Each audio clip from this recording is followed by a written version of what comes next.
Good afternoon, wherever in the world you're watching from. This is Princess and Emeka-Obiajunwa. So this character in our study is a very impressive person called Caleb.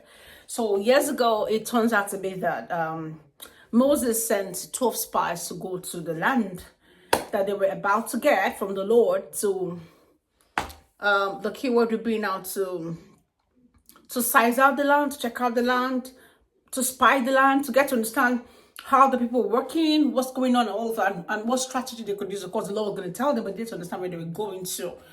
And everybody else came with a bad report, apart from Joshua and Caleb.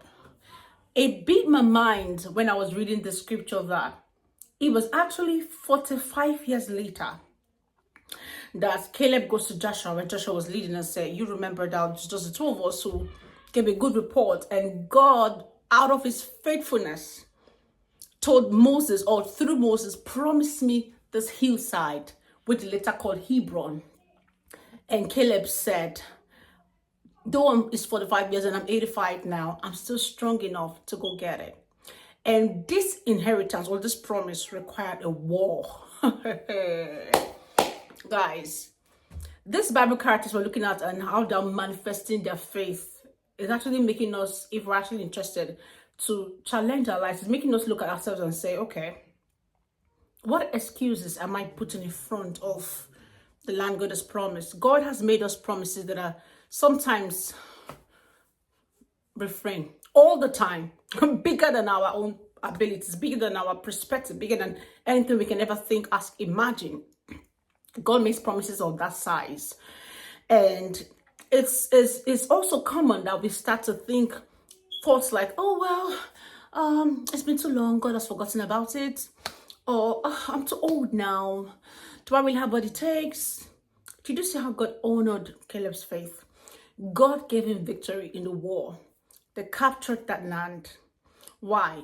Just with the same mindset he looked at the land years ago and said, we could do it, or we can do this. He went with that same mindset to claim the land. I want you to pay attention to your life, pay attention to promises that have taken a long time. Because if you now move from a victory mindset and an I can't do it mindset to a victim mindset, you might not be able to tell when the season comes.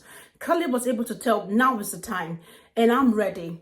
I'm going to go get it, despite the fact that it's going to come with a war. He believed that the Lord who said it 45 years ago would keep his word right there and right then, and God did. God rewards this kind of faith.